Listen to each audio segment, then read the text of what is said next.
You know, the German engineers spent billions of hours and billions of dollars, or Deutschmarks, designing and engineering this car, and I figure if it was good enough for the engineers, it's good enough for me.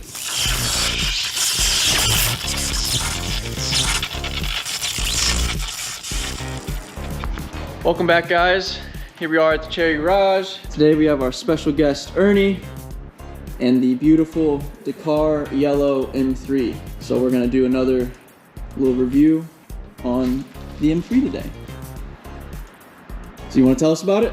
I can tell you about it, of course. It was built in March of 1999. I found out that it is one of 18 OBD2 cars. That's the 96 to 99 coupes, the Dakar yellow with the dove gray interior, which I had no idea when I bought it. It's kind of a pleasant surprise. It's an S52 motor. It's got 240 horsepower, 236 pound-feet of torque, 5-speed ZF transmission, limited slip differential, 323 gears, I believe. And what I like about this car is that I have kept it completely stock except for the radio and the water pump. The Stewart water pump pushes more water or more coolant, and it is more robust than the stock pump. It'll last the rest of the lifetime of this car. It's got a rebuilt front suspension, all new parts, inner and outer tie rods. It's got lower control arms I bought new from BMW. The control arm bushings brand new from BMW. And keeping up with the stock theme, it even has the stock exhaust. I don't have aftermarket exhaust on it. I like to drive the car the way that it would have felt back in 1999 when it was new. And I've had it for a little over 3 years, and it's got about 176,000 miles on it now. Original paint, and the interior is all original. And as you would expect in a 23-year-old BMW, it's got some cracking going on in the driver's seat and the leather, but it's serviceable, and one of these days I'll eventually replace it, but a completely stock 99 M3. Lovely. How would you describe its delivery? Couple of words: smooth and torquey. It's a BMW 6-cylinder. It's just smooth as silk, and with the ZF transmission, if you keep it within a certain RPM range, depending on where you're at, going up a hill or on flat, if you can keep it within that range, the gearbox plus the engine just makes it so easy to drive. Definitely hit the mark really well with the E36. So a little background. I'm a big E36 guy myself. One of my first cars and where I kind of found my passion for working on cars and BMWs was with a 325i E36.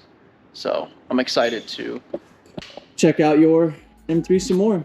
Let's get inside this and go for a spin. For those of you who are familiar with the E36, it's a nice, simple, compact interior. Sometimes these sag, but his has no sag, which is very impressive. And everything's pretty just right where you would want it to be. It's very driver oriented. You can see the dash and all the instrument cluster controls are angled towards the driver. It's got a little bit of electronic stuff in here. The heater control is adjustable electronically for temperature, but it's side to side. That's about the only electronic part in here. All the vents, this is interesting. You can bring in cold air, fresh air if it's on blue, or you can twist it and it actually brings in heated air, but it's not heated the way that your heater would heat it. It's not, it kind of tempers the ambient temperature outside. So you've got some mechanical kind of things that you can do in addition to the electronic. I like the analog aspect of it. It's a combination of analog and digital, but it's not so digital that you have to go into the computer to change the volume on the radio station or something like that. It's a simple knob and simple buttons. Yeah, the 90s and early 2000s were that great era where you had some of the benefits of modern electronics and computers, but a lot of the tactility and reliability of old mechanical systems. Yeah. I would prefer to have, on some occasions, if I wanted to hot rod this, an OBD1 car, because it has less things that you have to bypass to make it go fast, but this car is plenty fast enough. Let's just slow a little bit here, and I'll get on it. Well, that's quick. Yeah, it is. It's got good torque. I feel like the torque in this is probably nicer than the S54 that kind of, you know, it revs high and you get all that power up top, but down low you kind of pay the price. It would make a really good daily driver simply because the transmission shifts well.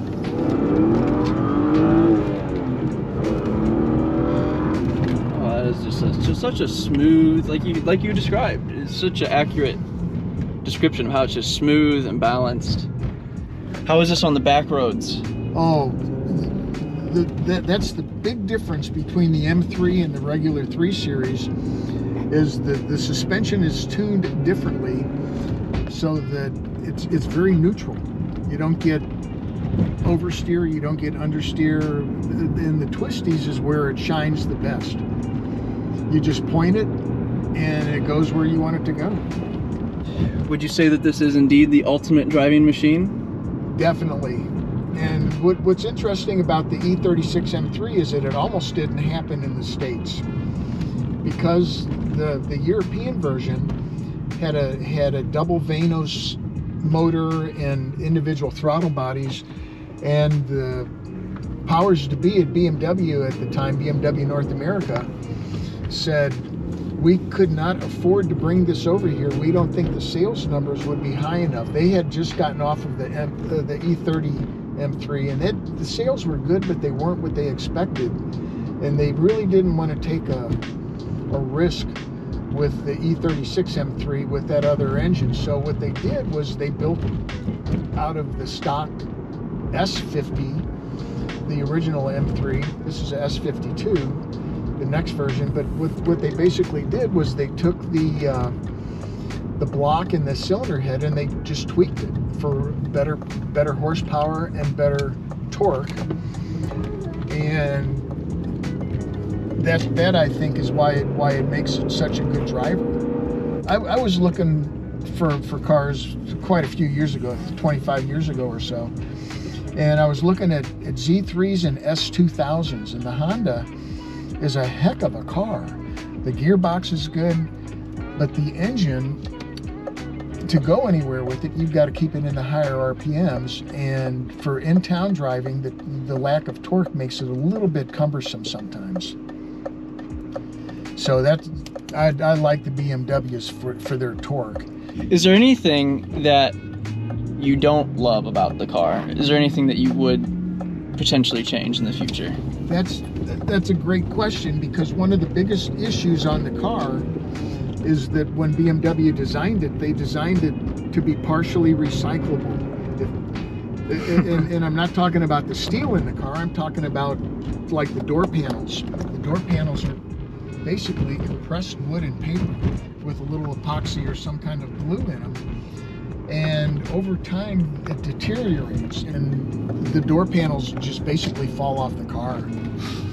So I would, if there was something, you can't change that. I mean, you can buy plastic replacements that don't look or fit as well, and they're noisier because there's no insulation behind them. Or get aluminum door panels, just a flat piece of aluminum.